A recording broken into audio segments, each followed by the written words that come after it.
pretend to be my husband for a year. The CEO said, shoving a contract toward the single dad. And don't act shocked when I say we'll share a bed. Rowan Cade didn't reach for the paper.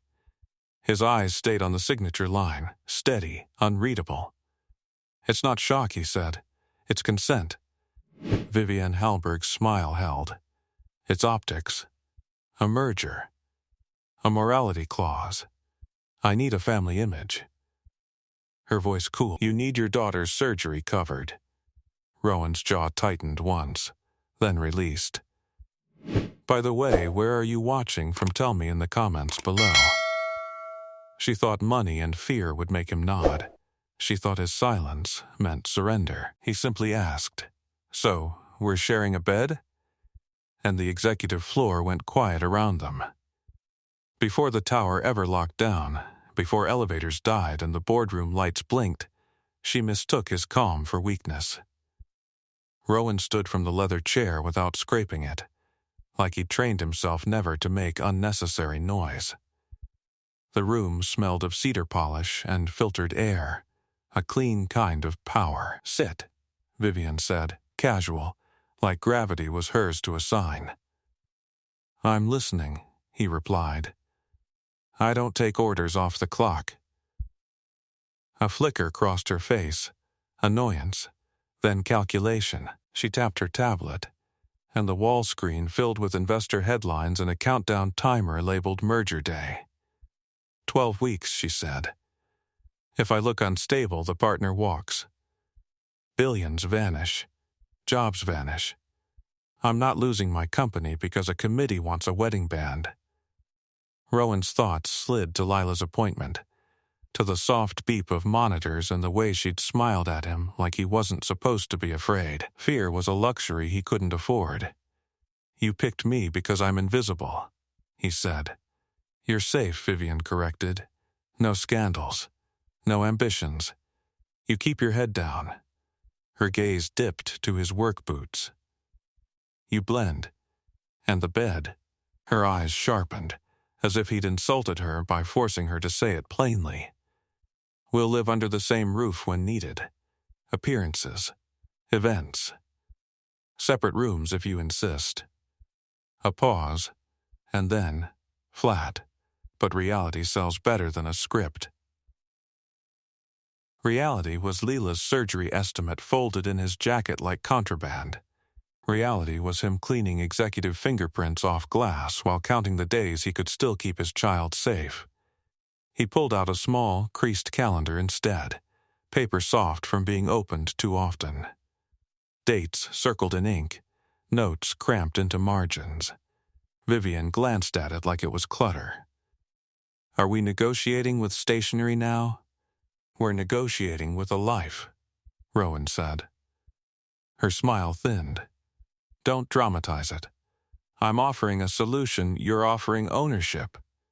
Vivienne leaned forward, voice silked sharp. You don't have leverage. I have boundaries, Rowan said. No public affection beyond what's required. No using my child for photos. No lying to her, and you don't assign me a room like I'm equipment. A soft laugh escaped her, more disbelief than humor.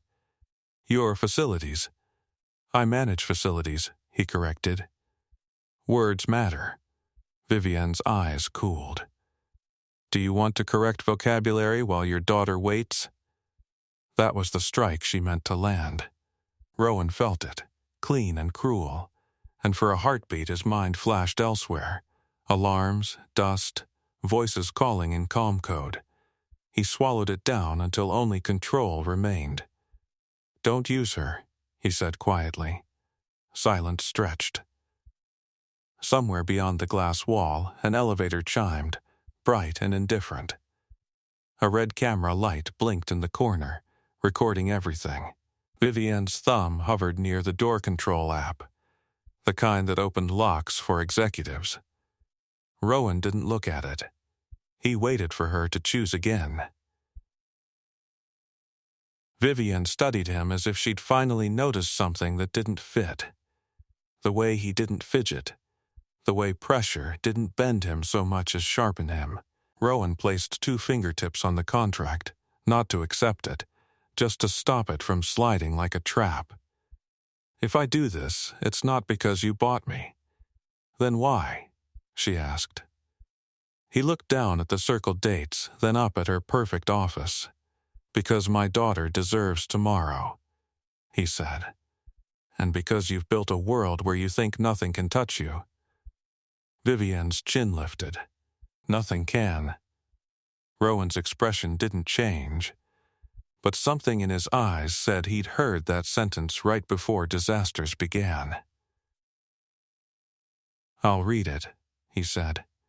"You'll have an answer in the morning. And if you say no?" He met her stare, steady as a locked door. "Then you'll find someone else to play husband," he said. "And I'll find another way." He turned toward the card-locked exit and waited. He didn't beg to be released.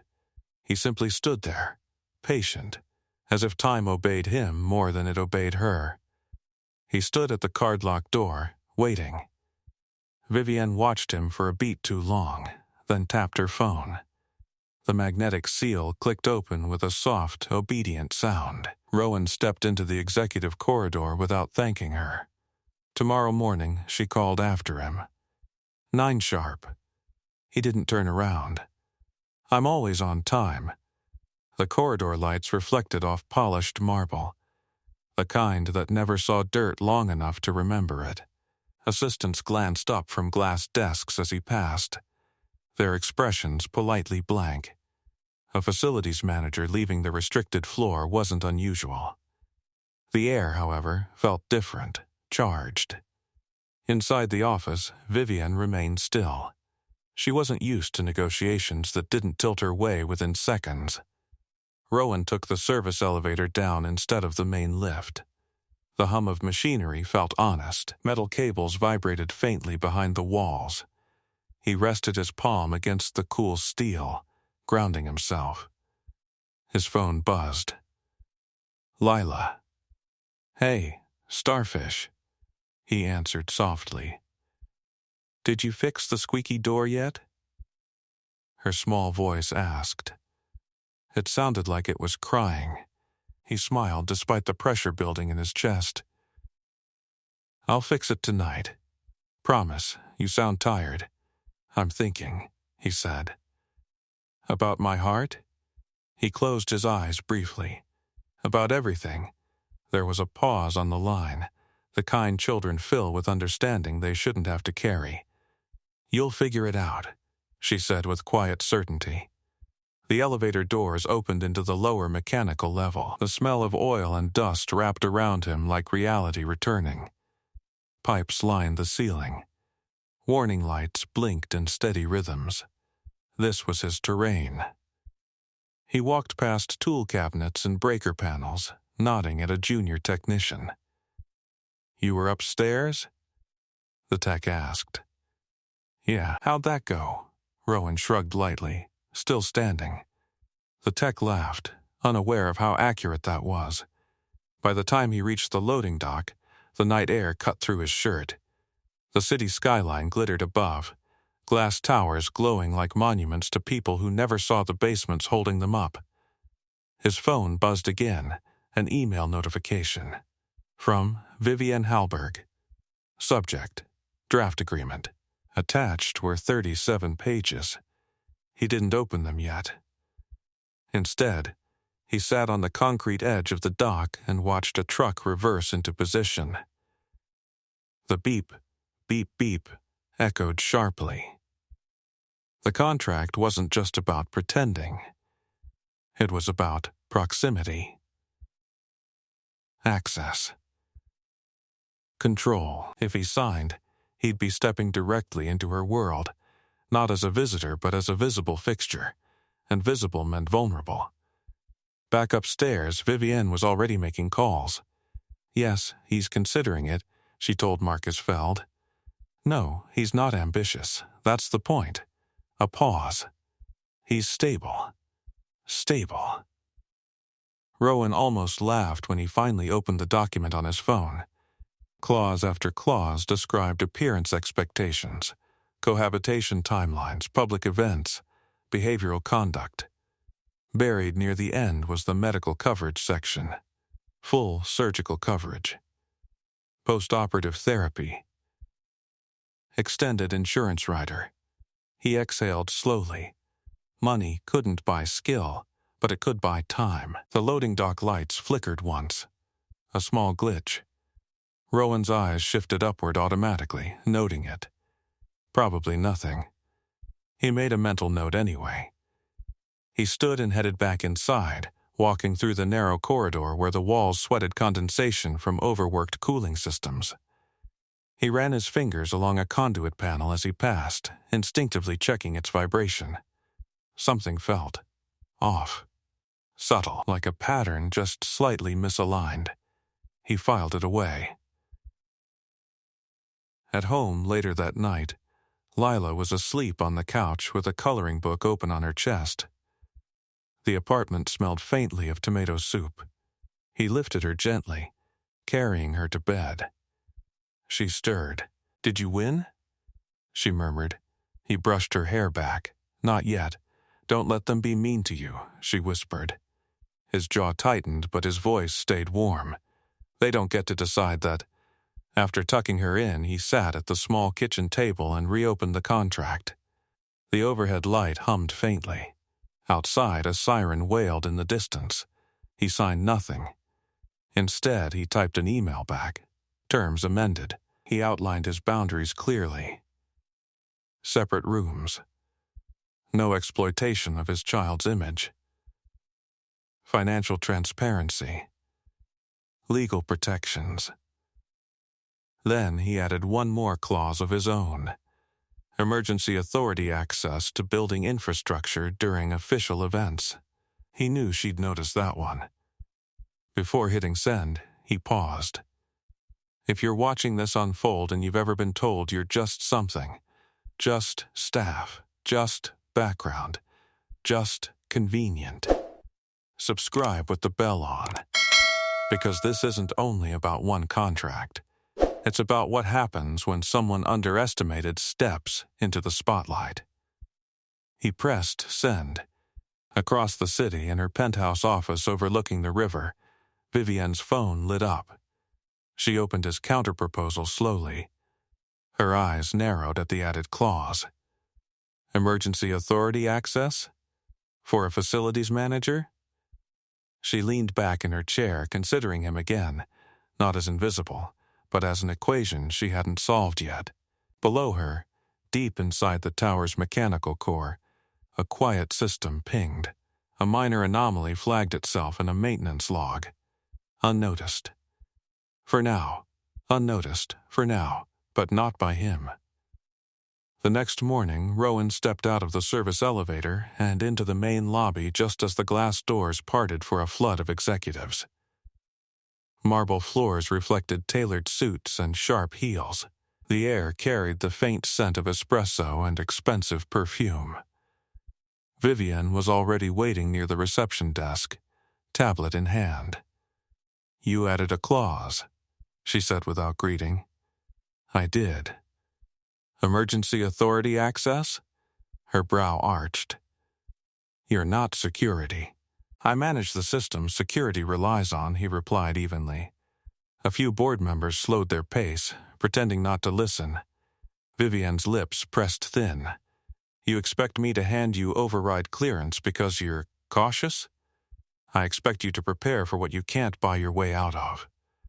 The words hung there, subtle but weighted. Marcus Feld stepped closer, adjusting his cufflinks. "Is this necessary?" he asked Vivienne, as if Rowan weren't standing inches away. "It is if we want a flawless announcement," she replied coolly. "Then, to Rowan, you'll get conditional access. Limited." "That's fine," he said. "Limited is still prepared." Marcus studied him with open skepticism. "You've been very confident for someone in maintenance." Rowan's expression didn't shift. Confidence isn't tied to a title. Vivienne almost smiled at that, almost. "We'll finalize the contract this afternoon," she said. "The press cycle starts next week." He nodded once. As she turned to leave, her heel caught slightly on the edge of a rug that had shifted overnight. Rowan noticed before anyone else did. He stepped forward, steadying the rug with his foot without touching her. "You should have that fixed," she muttered, embarrassed by the near stumble. "I will," he said. But his attention wasn't on the rug. It was on the subtle flicker of the lobby's lighting. Barely perceptible. One bulb dimmed for half a second before stabilizing. Again. There. A pattern. Later, in the lower mechanical level, he opened the maintenance log on a terminal. The anomaly from the night before had replicated in two separate subsystems, lighting distribution and badge access synchronization. Not enough to trigger alarm, enough to form a shape. He leaned back slightly, eyes scanning the timestamps. The fluctuations were spaced irregularly, but intentional irregularity was still intentional. A junior tech approached. "You think it's a software glitch?" "Maybe," Rowan said. "Or maybe someone's testing the fence." The tech blinked. "Fence? See what holds." He stood and walked to the breaker panel, resting his hand on the cool metal. The vibration felt steady, for now. Upstairs, Vivian met with her PR director. "Image rollout begins Friday," the director said. "Photos at the mansion. Casual, authentic. The public loves resilience narratives." "I'm not selling tragedy," Vivian replied sharply. "It's not tragedy. It's strength. Single father, hardworking, stable presence beside you. It humanizes you." Vivian's jaw tightened slightly. "He's not a prop." The PR director blinked in surprise. "Of course not." But the room smelled faintly of spin. Back below, Rowan closed the terminal and checked his phone. A message from Dr. Celine Mora. "Call when you can. Minor rhythm irregularity this morning. We adjusted medication. His pulse didn't spike. It narrowed. He stepped outside the mechanical room and dialed immediately. She's stable," Dr. Mora said. "But stress can amplify symptoms. Keep her environment calm this week."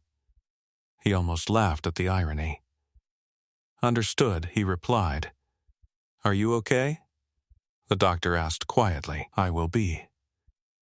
After ending the call, he stood still for a moment, listening. Pipes hissed softly overhead. Somewhere above, the building breathed through its ventilation system. He glanced again at the anomaly logs on his phone. Stress amplified symptoms. Buildings weren't so different. That evening he returned home to find Lila sitting cross-legged on the floor, assembling a small mechanical puzzle kit he'd bought her months ago. "You're supposed to wait for me," he said gently. "I wanted to see if I could do it first," she grinned. He knelt beside her, watching the careful way she aligned each piece. She didn't rush. She studied. Adjusted. "You're good at patterns," he told her. "So are you," she replied without looking up. He hesitated. "Why do you say that? You always know when something's wrong before it breaks." Her words lingered. After she went to bed, he reopened the building's remote monitoring dashboard on his tablet. The minor fluctuations had multiplied, still subtle, still beneath threshold, but spreading. He adjusted his own private notes, mapping connections manually. Up in her penthouse, Vivienne signed the amended contract with a decisive stroke. Her assistant hesitated. "Are you certain about the override access?" "He won't use it," Vivienne said confidently. "He just wants to feel important." Far below her office, another system pinged. Badge access misalignment. Elevator sync latency. Power reroute micro delay. Still unnoticed, except by the man she just underestimated. except by the man she just underestimated. Rowan shut down the monitoring screen and slipped his tablet into his bag just as the service elevator doors opened behind him. He stepped inside, the metal walls reflecting a faint outline of his tired eyes. The elevator hummed upward, steady, mechanical, obedient. When the doors parted into the executive lounge level, the atmosphere changed instantly. Low jazz filtered through hidden speakers. Crystal glasses chimed softly. The city skyline burned gold through the panoramic windows.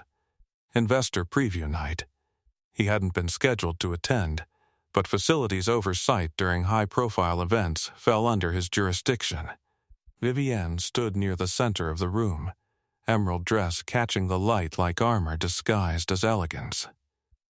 Board members clustered around her, nodding at projections of profit curves and merger forecasts. Marcus Feld spotted Rowan first. "Wrong floor," he said casually, loud enough for nearby investors to hear. Rowan adjusted the cuff of his plain dark jacket. Facilities check. A few quiet smirks flickered across polished faces. Vivienne turned, expression unreadable. "Make it quick," she said. "We're about to present." He walked past them toward the discrete wall panel controlling climate and lighting balance. The air felt slightly warmer than it should have for a room packed with bodies and glass. He adjusted a setting. "Careful," Marcus added lightly. "Those systems are sensitive." Rowan didn't look at him. "I know." The projection screens dimmed for a second, then stabilized brighter, clearer. A ripple of surprise passed through the crowd. Vivienne watched him closely this time, not dismissively, but calculating. As he stepped back from the panel, a junior executive approached Vivienne, whispering something in her ear. Her gaze shifted briefly toward Rowan again. Apparently, the executive murmured audibly. He requested emergency infrastructure clearance. Marcus chuckled softly, ambitious for someone who mops under our desks. The laughter was thin but deliberate. Rowan felt the weight of it without flinching. He moved toward the balcony doors, checking the seal alignment under the guise of routine inspection. The glass reflected the room behind him. Clusters of power, gleaming watches, practiced smiles. "Does he even own a suit?" Someone muttered. Vivienne's voice cut in smoothly. "He owns what he needs." The room quieted slightly. Rowan stepped back inside and faced her. "All systems are stable," he said. Marcus folded his arms. "And if they weren't?" Rowan met his gaze evenly. "Then we'd respond." "With what?" Marcus pressed. "Preparation." There was something in the way he said it. Not defensive. Not boastful. Just factual. Vivienne tilted her head slightly. "You speak like you've handled worse." He held her eyes for a second too long. "Everyone handles worse at some point," he replied. The band shifted tempo. A waiter brushed past with a tray of champagne. Outside, a faint rumble of distant thunder rolled across the skyline. Rowan's attention flickered briefly toward the ceiling lights again. No flicker this time, yet the tension in his shoulders hadn't eased. Marcus stepped closer, lowering his voice, but not enough. "You understand this arrangement doesn't elevate you, correct?" "You're a placeholder." Rowan's jaw tightened, but his tone stayed calm. "I understand exactly what I am." "And what's that?" Marcus asked. "Necessary." Marcus opened his mouth to respond, but a sudden, subtle vibration hummed through the floor beneath them, so slight most guests mistook it for the bass from the speakers. Rowan felt it immediately. Not music. Infrastructure. He turned slightly toward the nearest wall panel, eyes narrowing. Vivienne noticed. "What is it?" she asked quietly. "Probably nothing," he said. But his gaze lingered. Marcus scoffed. "Paranoid much?" Rowan exhaled slowly. Careful is different from paranoid.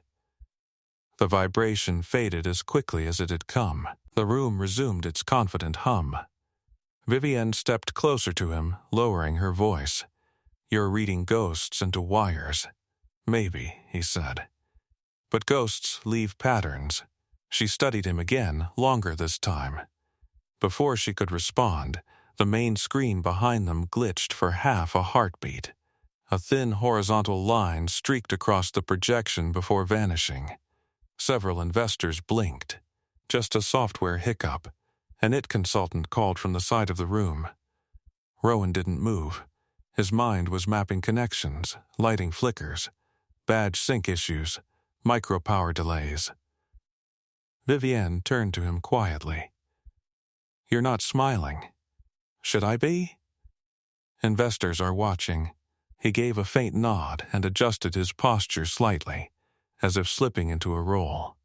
The investors resumed mingling, reassured by confidence they assumed was control. Marcus leaned in once more. "Remember your place." Rowan's eyes met his without heat. "I do." But inside, a quiet certainty formed. Places could shift. Above them, the chandelier lights shimmered, steady and bright. Below them, deep in the tower's core, another anomaly logged itself silently, slightly stronger than the last. Still beneath threshold, still officially harmless. But spreading. The investors hadn't noticed. The band kept playing. Glasses kept clinking. And Marcus Feld resumed describing projected profit margins as if the world ran on slides and applause. Rowan stood near the wall panel, eyes on nothing in particular, feeling everything. There, again. Not vibration this time. A subtle delay in the air system's response. The cool draft that should have followed the temperature adjustment lagged by 2 full seconds. 2 seconds was nothing. 2 seconds was everything. He stepped away from the lounge quietly and slipped into the service corridor. The jazz music faded behind insulated walls, replaced by the hum of ducts and the metallic scent of wiring. His phone buzzed. Internal alert, power distribution recalibration attempt detected. Not scheduled. His thumb moved quickly across the screen, opening the infrastructure dashboard Vivienne had reluctantly granted him limited access to. A thin red line blinked across the secondary grid. Someone was probing the building's redundancy layers. Not attacking. Mapping. He exhaled slowly. Footsteps echoed behind him. "Vivienne, you disappeared," she said, arms folded. "Something's testing the grid." Her eyes flicked to his screen. "Our cybersecurity team monitors everything." "This isn't cyber yet," he replied. "It's physical rerouting attempts disguised as software recalibration. That's a stretch." "It's a rehearsal." She hesitated. "For what?" "For finding out which systems respond first." A flicker of irritation crossed her face. "You're seeing patterns because you want to justify that clause." He turned to face her fully. "I don't want to be right." For a moment, the only sound was the low mechanical whir of ventilation above them. She stepped closer, lowering her voice. "We can't cause panic before merger week over hypotheticals." "I'm not asking for panic," he said. "I'm asking for access to the manual override layers. You already have limited access. Limited doesn't stop coordinated failure." Her jaw tightened. "And you're certain that's coming?" "No," he answered honestly. "But someone's practicing." The corridor lights flickered once, just a blink. Vivienne looked up this time. That, he said quietly, wasn't scheduled. Her phone buzzed almost immediately. She glanced at the notification. Minor sync delay in lighting control. Resolved. She looked back at him. "Resolved," she said. "For now," he replied. The air between them felt different, less dismissal, more calculation. "If you're wrong," she said carefully, you undermine confidence. If I'm right, he answered, you lose control. Silence stretched. He turned back to the screen, fingers moving quickly, isolating the affected subsystems. He wasn't authorized for deep override, but he could observe, and observation told him enough. The anomaly wasn't random. It followed the building's architectural rhythm. Floor clusters, electrical branches, service cores, like someone studying a fortress by tapping its walls. Vivienne watched his hands. You've done this before, she said quietly. Done what? Prepared for something bigger than people believed.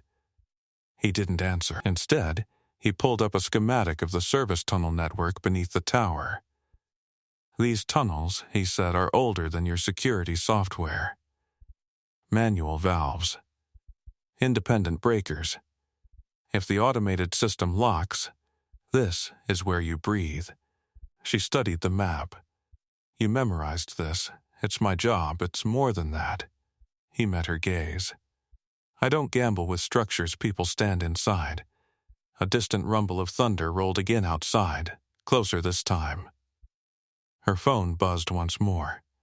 PR Director, reminder. Tomorrow's announcement rehearsal at 10 a.m. Full system integration required. Vivienne glanced between the message and the schematic. You're asking me to trust you, she said. I'm asking you to prepare, he corrected. Another subtle tremor pulsed through the corridor, barely perceptible, but unmistakable. Her eyes widened slightly. Was that? Yes. They both turned toward the mechanical room door at the same time. Rowan moved first. Inside, the breaker panel display showed a micro-delay ripple across 3 subsystems simultaneously. Coordinated. Vivienne stepped beside him now, no longer dismissive. Can you stop it? She asked. Not yet, he replied calmly. They're still studying. Her breathing had shifted. Faster. Who would do this? Anyone who benefits from instability, he said. Her eyes flicked upward instinctively, toward the floors above where investors sipped champagne under steady lights. If this happens during the announcement... It won't, he interrupted quietly. She looked at him sharply. Because? She demanded. He met her gaze evenly. Because I won't let it. For the first time since she'd offered him the contract, Vivienne Halberg looked at him not as a prop, not as an employee, but as something else entirely. If you've ever seen someone underestimated step into the role no one thought they deserved, subscribe with the bell on. Because this isn't just about a merger. It's about what happens when preparation meets arrogance. The breaker panel flickered again, stronger. This time, it didn't resolve immediately. And somewhere deep within the tower's grid, something finished mapping. Ready. Ready. The breaker panel steadied after 3 long seconds, but the silence it left behind felt louder than any alarm. Vivienne stared at the display. That wasn't random, no, Rowan said. It wasn't. The mechanical room hummed around them, fluorescent lights casting a pale glow over steel casings and conduit lines. He zoomed into the system log, tracing the sequence. See this? He said quietly, angling the screen toward her. 3 subsystems pinged within half a second of each other. That's coordination. Her pulse was visible now at her throat. Our cybersecurity team is looking for malware, he finished. This isn't malware yet. It's someone learning response time. She crossed her arms tightly. And what's the end game?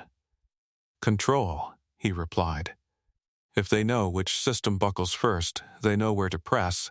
A low vibration moved through the floor again, subtle, like a distant train beneath concrete. Vivienne swallowed. Merger day is in 5 days. I know. And tomorrow is full system rehearsal. I know. He straightened, eyes steady. We need to assume rehearsal is their trigger test. Her gaze snapped to his.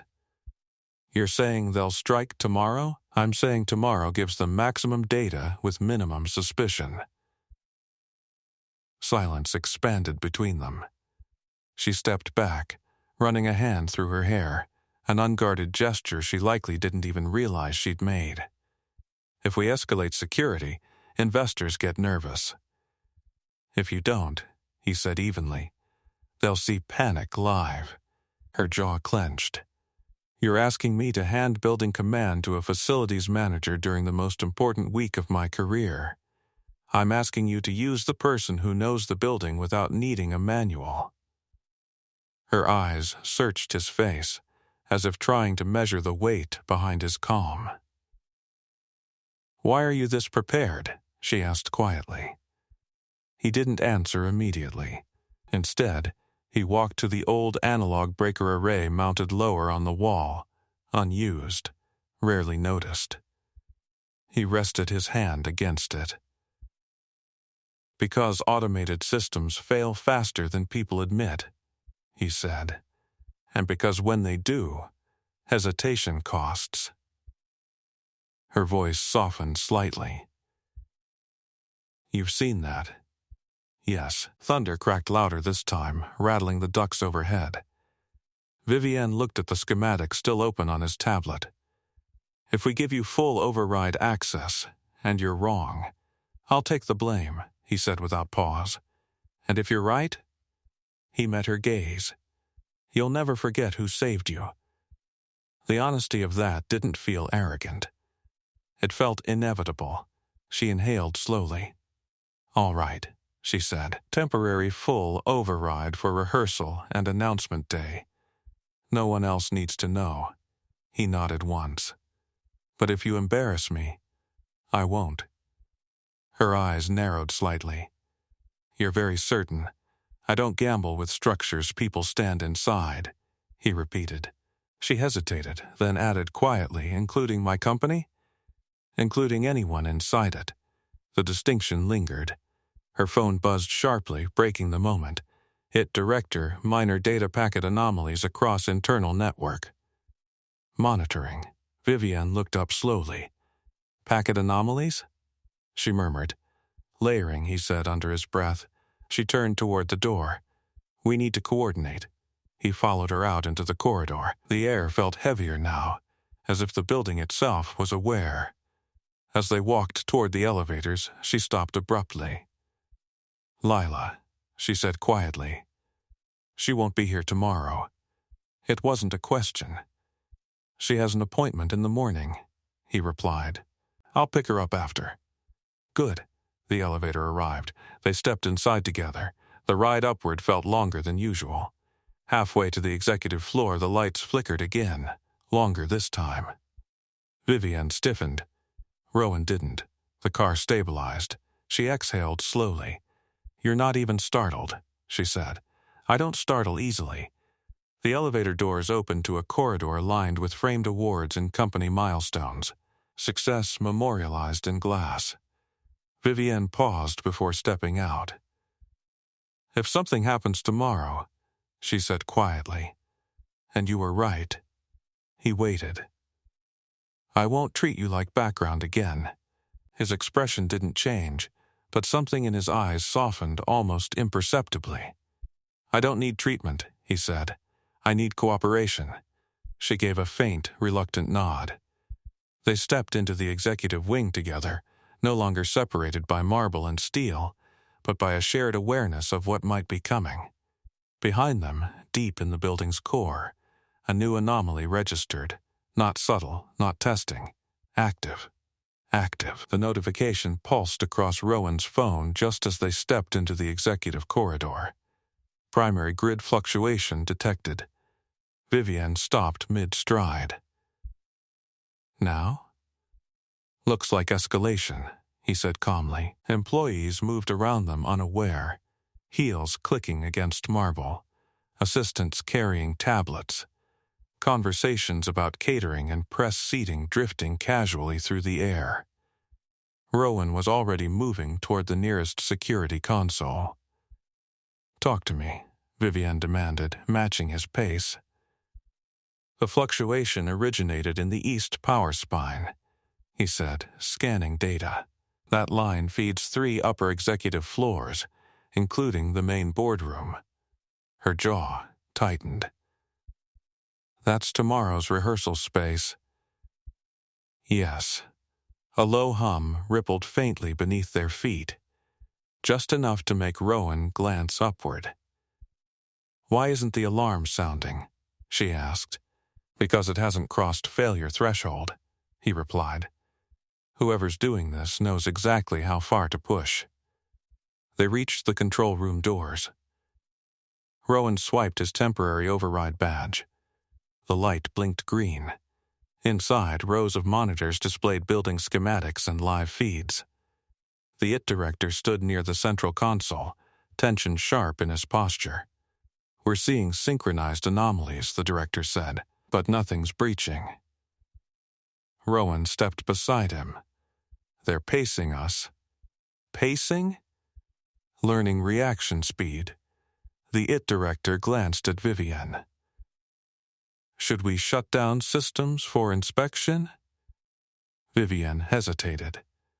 Shutting down would mean delays. Delays meant rumors. Rumors meant investor anxiety. Rowan didn't push. He simply watched the patterns form on screen. A subtle power reroute flashed across the east spine again. He zoomed in. That's not random load balancing, he murmured. Vivian's voice lowered. Can you isolate it? Not without triggering visible disruption. Then what do we do? He studied the flow for another moment. We let them think they're unseen, he said quietly, and we prepare for the moment they stop testing. The IT director looked uneasy. You're suggesting we wait? I'm suggesting we learn while they learn. Vivian's gaze fixed on him. How confident are you? She asked. Confident enough to stay. Her phone buzzed again. A message from her assistant, Leela is here. School released early due to storm warnings. She's in the lobby. Vivian's eyes flicked up. Why is she here?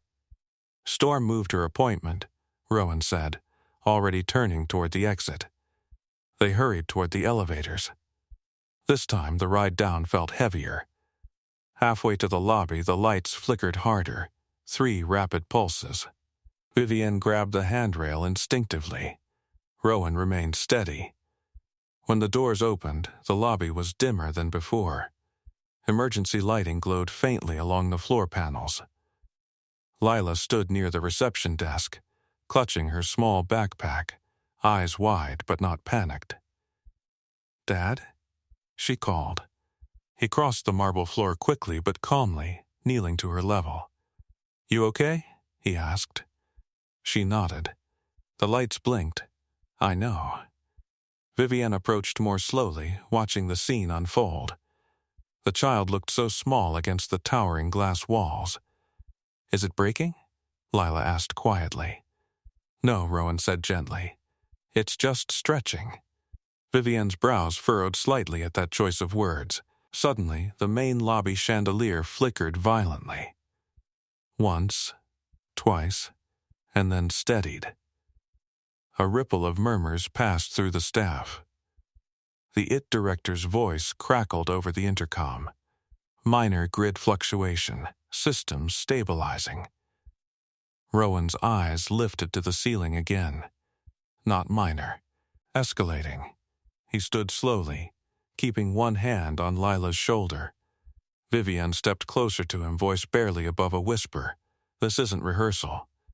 No, he said quietly. It's escalation. Can you stop it? Not yet. A deeper vibration rolled through the floor, strong enough this time that even the reception desk trembled slightly. Employees exchanged uneasy glances. Vivian inhaled sharply. We need to evacuate. Not yet, Rowan replied firmly. They're still testing reaction windows, and if they push harder, then we move. He looked down at Lila. Starfish, he said softly, I need you to stand right here and count backward from 50. Why? because it keeps your brain steady. She nodded immediately and began counting under her breath. Vivian watched him, something shifting in her expression, not fear, not pride, recognition. Another monitor alert flashed across Rowan's phone. Power reroute attempt, west spine. He exhaled slowly. They're mapping both sides now, he said. Vivian's voice tightened. So tomorrow's rehearsal will be their real test, he finished. Thunder cracked loudly outside, rattling the vast glass facade. The building lights dimmed again, longer this time. Not flicker. Fade. Employees gasped. Emergency strips glowed brighter along the walls. Rowan's jaw set. This is no longer testing, he said quietly.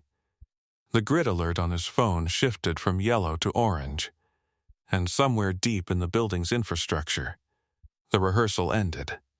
The real attempt had begun.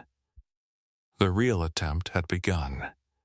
The lobby lights dimmed to half strength, bathing the marble in a muted glow.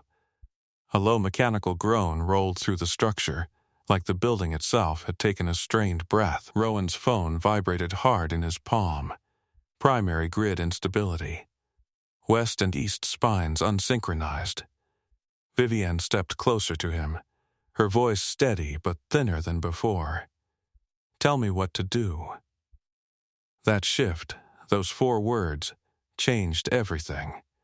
He scanned the lobby quickly. Staff clustered near reception. Security guards murmured into radios that were beginning to crackle with interference. First, he said calmly, no announcements yet. Panic travels faster than power loss. She nodded immediately. Second, he continued, clear the elevators. Switch to stairwell readiness, but don't open doors unless I say. Vivian turned to the nearest security supervisor. Do it. The supervisor didn't hesitate. Rowan crouched slightly to Leela. You're doing great. Keep counting.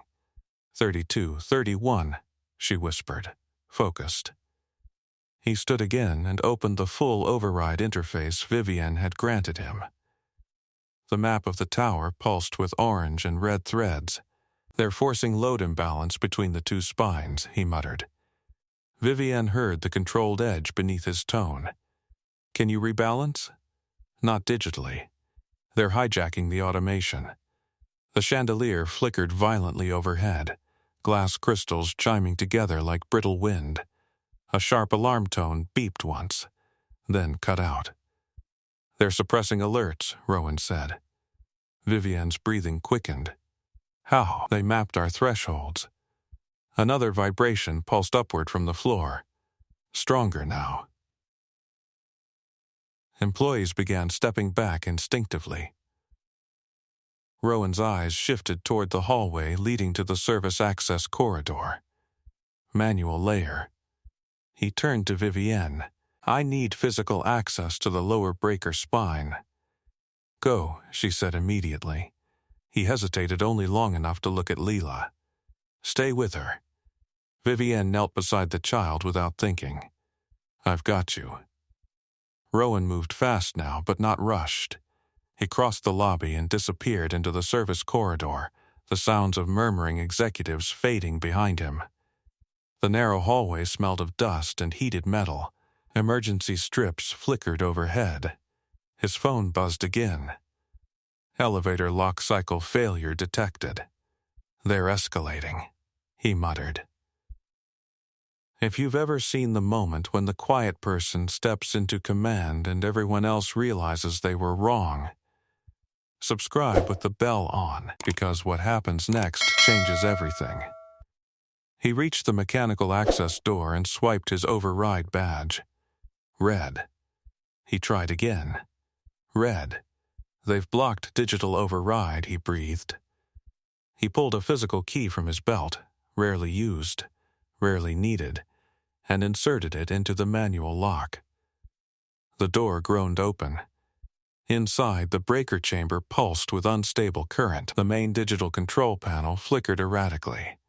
He moved straight to the analog array mounted beneath it, the system no consultant ever looked at. "Old bones don't lie," he murmured. Above him, in the lobby, Vivian felt another wave ripple through the floor. Lila's counting faltered briefly. 22, 21. "You're okay," Vivian whispered, steadying her. Security radios went silent. The lobby screens went black. The entire tower seemed to inhale. Below, Rowan gripped the manual lever controlling east-west synchronization. He could feel the vibration through his palm, off rhythm, forced. "They're about to push full load," he said quietly to himself. His phone buzzed again. Full grid lock attempt detected. There it was. He didn't hesitate. He pulled the lever halfway, diverting manual flow. The chamber lights dimmed sharply. Upstairs, the lobby went nearly dark except for emergency strips. Gasps filled the space.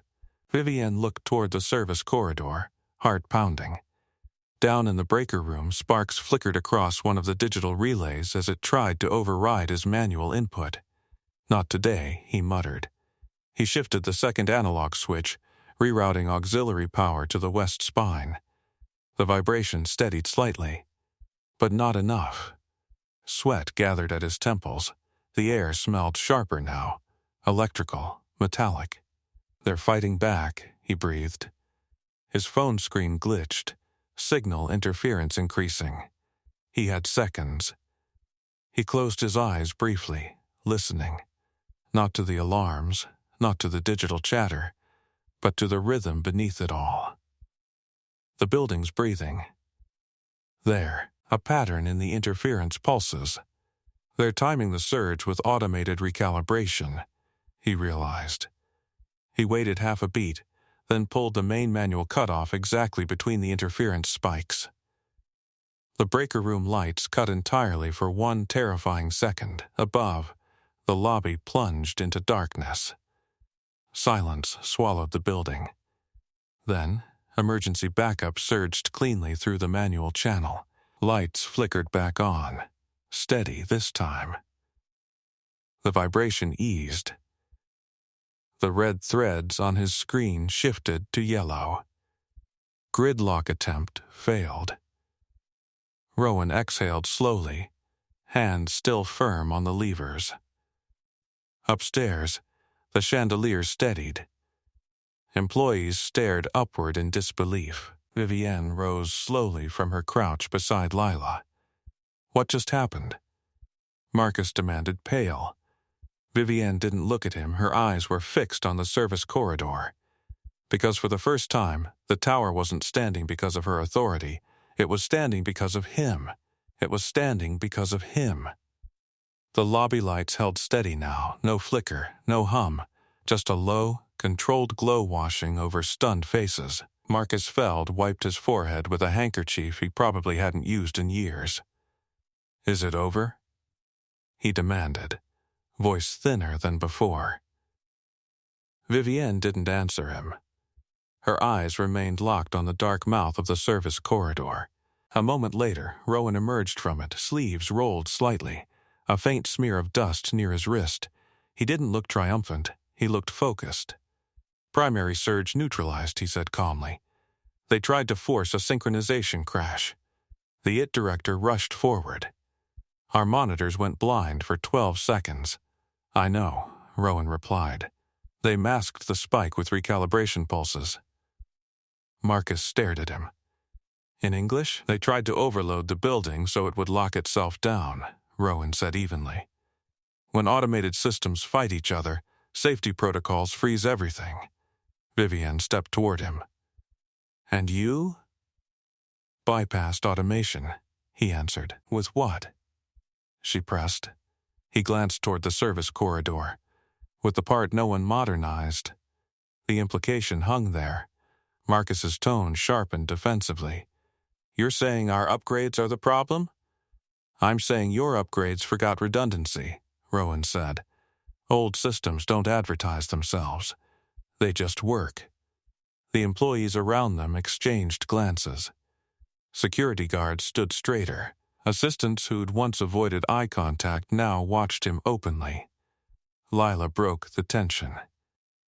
"Dad," she said softly, tugging at his sleeve. "You fixed it." He knelt slightly, voice warm again. "I steadied it." Vivian observed the shift in him, the way command melted into father in a single breath. The IT director checked his console again. "He's right," he admitted reluctantly. The analog reroute stabilized the load. Marcus looked unsettled. "So what now?" Rowan stood fully. "Now we assume they'll try again." A ripple of disbelief passed through the executives. "They failed," Marcus insisted. "Why would they?" "Because that wasn't the objective." Rowan interrupted calmly. "The objective was measuring response." Vivian's eyes narrowed slightly. "And what did they learn?" "That we have a manual fallback," he said. "And that someone's watching." A long pause followed. Thunder cracked loudly outside, rain now streaking against the glass facade. The storm had arrived in full. Marcus crossed his arms tightly. "We can't postpone rehearsal. That signals weakness." Rowan didn't argue. Instead, he turned to Vivian. "You have two options. Say them.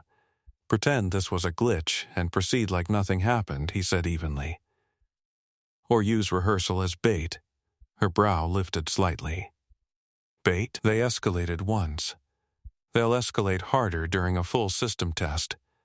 You're proposing we let them attack?" "I'm proposing we choose the battlefield." The word battlefield made Marcus scoff. "This is a corporate tower, not a war zone." Rowan's gaze shifted to him, steady, unflinching. "Any system under coordinated pressure becomes one." Vivian studied him in silence. "You're certain they'll try again?" she asked quietly. "Yes. And you're certain you can stop them?" He didn't hesitate. "Yes." Marcus shook his head. "We're taking advice from maintenance now?" Vivian turned sharply. "We're taking advice from the only person who kept the lights on." Silence fell. Marcus's face tightened, but he said nothing. The IT director stepped closer to Rowan. "If we stage rehearsal as normal, they'll expect automated defense." "They'll expect arrogance," Rowan corrected. Vivian's lips curved faintly, not amusement but recognition. "Then we'll give them arrogance," she said slowly. "Publicly." Marcus blinked. "You're serious?" She didn't answer him. Instead, she addressed Rowan. "What do you need?" "Full manual access during rehearsal," he said. "No interference from consultants." "And controlled personnel placement." She nodded once. "Done." He added, "And keep her out of the building tomorrow." Vivian glanced at Lila, who was watching them with quiet curiosity. "I'll arrange it," she said softly. Marcus exhaled sharply. "This is reckless." "No," Vivian replied evenly. "This is controlled." Rain hammered harder against the glass. Lightning flashed, illuminating the lobby in stark white for a split second. Rowan looked upward. "They'll hide behind the storm," he murmured. "Why?" Vivian asked. "Because chaos makes patterns harder to see." He pulled up the schematic again, already mapping the next move in his mind. If you've ever watched someone dismissed step into strategy while the powerful scramble to catch up, stay with this. Because the next move won't be accidental. The tower stood stable. For now. But somewhere beyond the storm clouds, someone was watching the stabilization logs with interest. They'd learned what they needed. And tomorrow, they'd push harder. They'd push harder. The storm didn't clear overnight. By morning, rain still streaked the glass tower in relentless sheets, turning the skyline into a blurred gray smear. Inside, however, the lobby gleamed as if nothing had happened. Rehearsal day. Rowan stood in the service corridor just outside the control room, sleeves rolled again, tablet in hand. The building map glowed steady green across most sectors. Too steady. Vivienne approached from the executive wing, tailored suit immaculate, posture unbreakable. "Press is arriving in 2 hours," she said quietly. "Board's already upstairs." He nodded once. "Good? Good?" She studied him. "You're expecting this?" "I am." The IT director leaned over a console inside the control room. "All automated defenses are online," he reported. "Backup generators ready." Rowan stepped inside. "Keep them online." "But route manual override priority to me." The director hesitated only a fraction before nodding. Yesterday had changed things. Vivienne crossed her arms lightly. "Walk me through it." "They'll assume yesterday made us cautious," Rowan said, "so they'll escalate faster today. Full synchronization crash attempt. And you'll let them commit." Her eyes sharpened. "That sounds dangerous." "It is," he said calmly, "but partial attempts give them data. Full commitment exposes them." Marcus Feld entered the room abruptly. "We're starting in 30 minutes. He glanced at Rowan, still visibly uncomfortable with the shift in authority. "Everything stable?" Marcus asked. "For now," Rowan replied. Marcus sniffed. "Let's hope your battlefield theory doesn't become prophecy." Rowan didn't respond. Upstairs, the boardroom filled with executives and technical staff simulating the merger announcement. Screens lit up with presentation slides. Camera crews adjusted angles. In the control room, Rowan watched the grid metrics carefully. Rain battered the windows above, thunder rumbling intermittently.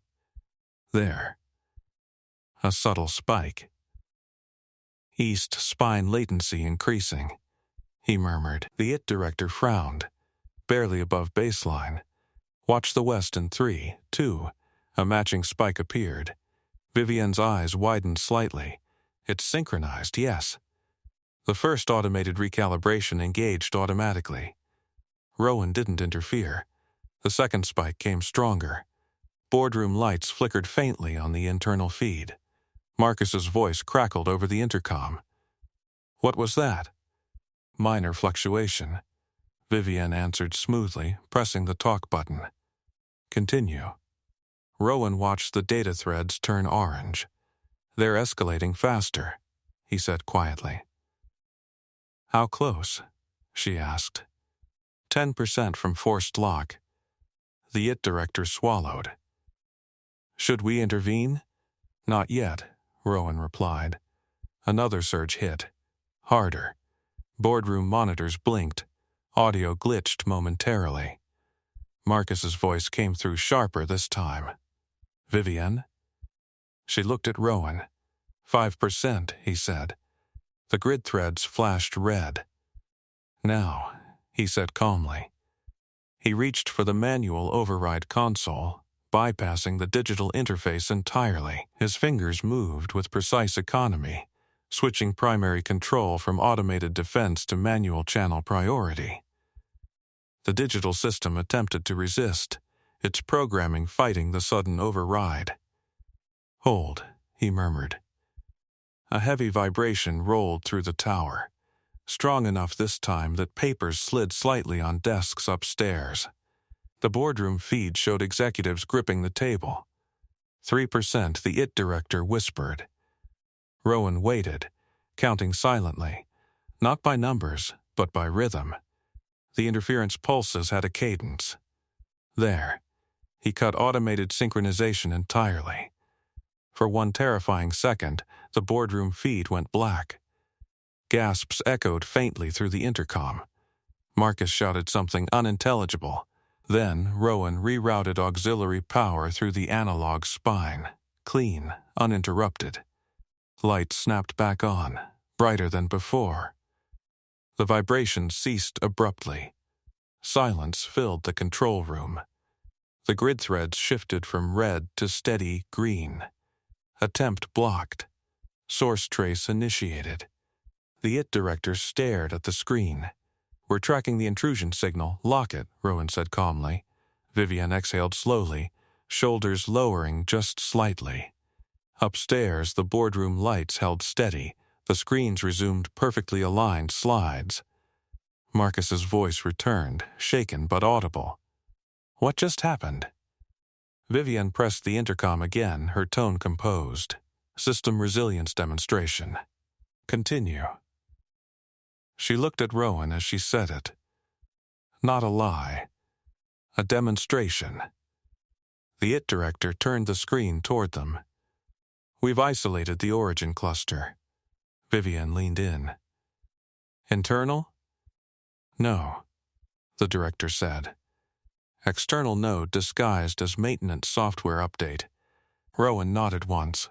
They underestimated the analog layer. Vivienne studied him carefully. You baited them, yes. And they committed. Yes.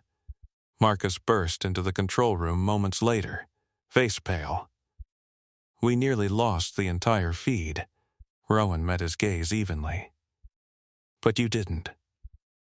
Marcus opened his mouth, then closed it. For the first time, he had no counter. The storm outside intensified, lightning illuminating the skyline again. But inside the tower, the system was no longer reacting. It was defended. And the man they'd once dismissed as background had just turned their greatest vulnerability into their strongest proof of stability. And the man they'd once dismissed as background had just turned their greatest vulnerability into their strongest proof of stability.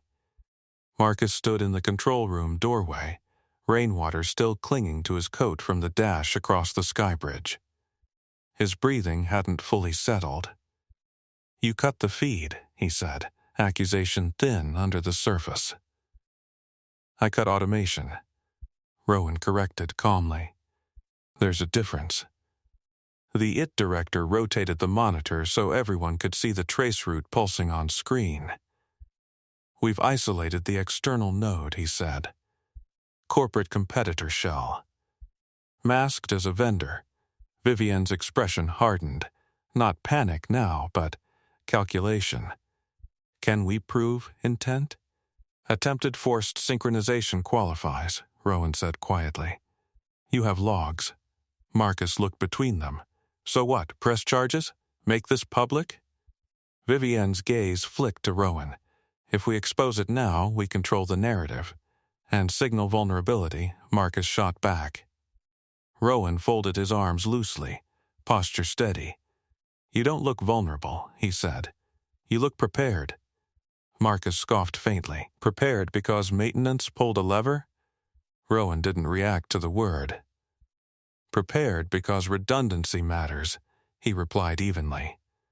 The boardroom feed still streamed on a side monitor, executives seated, lights stable, rehearsal resuming as if the interruption had been part of the script. The storm outside hammered the glass, but inside the tower there was no tremor now. Vivian stepped closer to Rowan, lowering her voice. If we announce this as a resilience test, it becomes proof of stability, he finished. And the attacker? Learns we're not automated prey. She studied him for a long moment, then turned to Marcus. Draft a statement, controlled language. System stress test executed during rehearsal. All redundancies performed flawlessly. Marcus hesitated. You're giving him credit. Vivienne didn't blink. I'm giving the building credit. But her eyes shifted briefly toward Rowan when she said it. An alert chimed again on the console. Secondary intrusion attempt, blocked automatically. The IT director exhaled in disbelief. They're still trying. They're frustrated, Rowan said. Vivienne crossed her arms lightly. Can they break through now? No, he answered. They committed their strongest push during synchronization. Without that leverage, they're guessing. Marcus stared at him. How do you know that? Rowan's gaze moved to the schematic, tracing invisible lines. Because pressure strategies rely on momentum. Once broken, they scatter. Marcus opened his mouth, then closed it again. He wasn't used to being the one without vocabulary. Vivienne turned to Rowan fully now.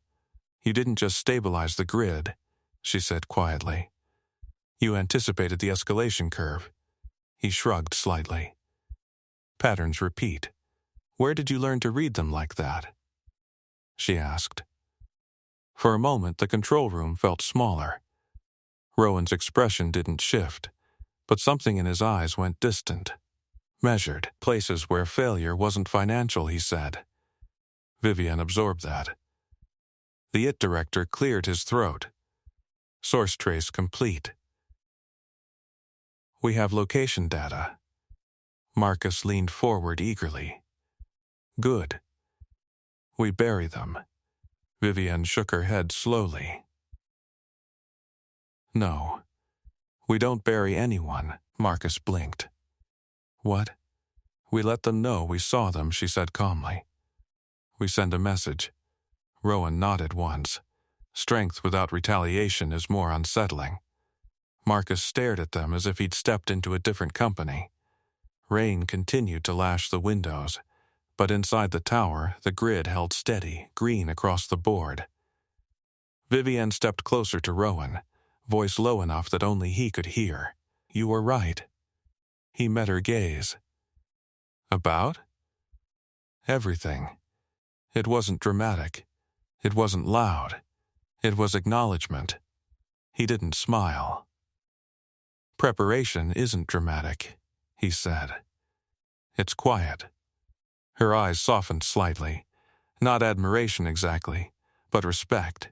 Downstairs, in the lobby, Lila sat with an assistant, drawing on a notepad. The building lights were bright again, unwavering. Marcus straightened his tie stiffly. "I suppose the announcement proceeds."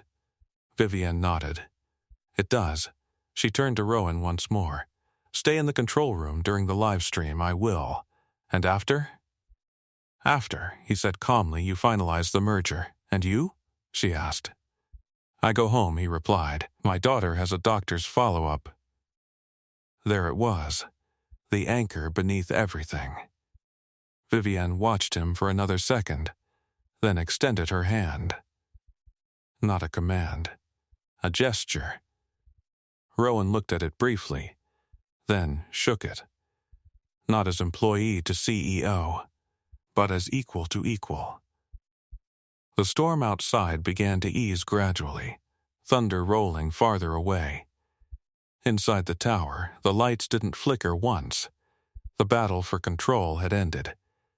And this time, the Invisible Man had been seen. The Invisible Man had been seen. The live announcement began without a single flicker. Rowan remained in the control room as instructed, arms folded loosely, eyes moving between grid stability and the boardroom feed.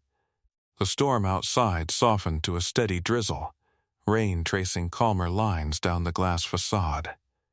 Vivienne stood at the head of the boardroom table, composed, voice clear as she addressed investors and partners. Behind her, the skyline glowed silver.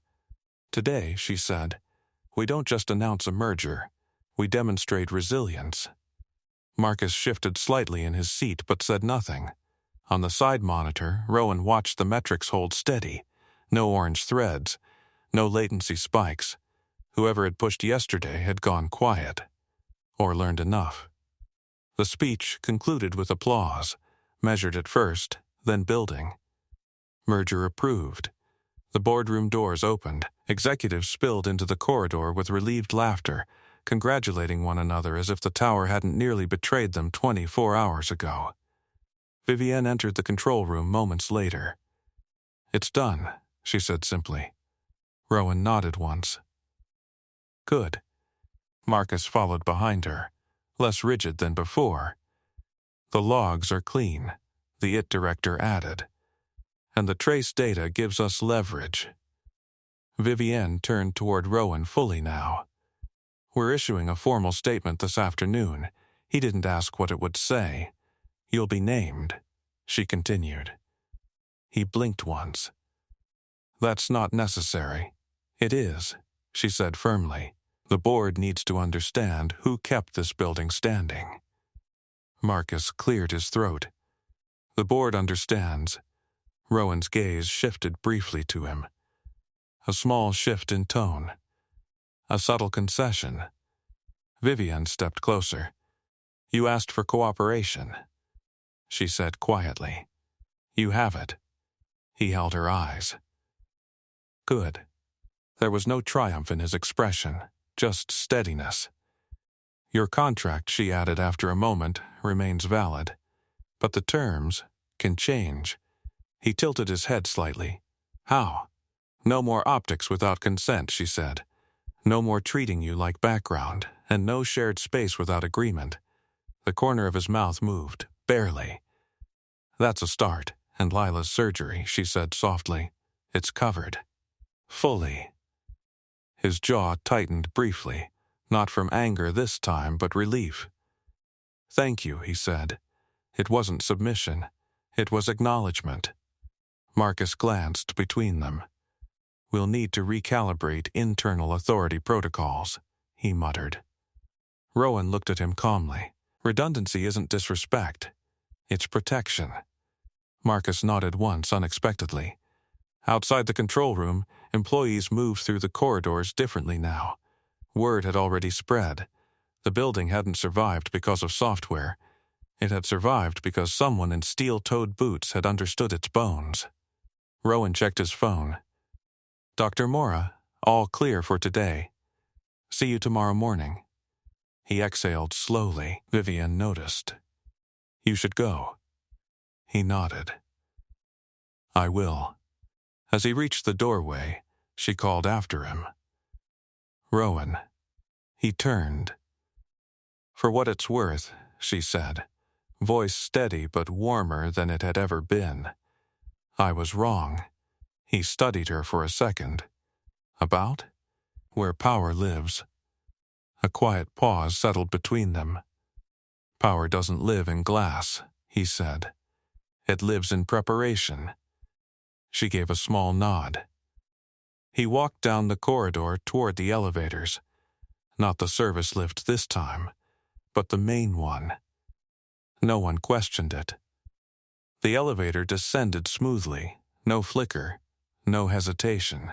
When the doors opened to the lobby, Lila stood waiting near the reception desk. Backpack slung over one shoulder. Did you win?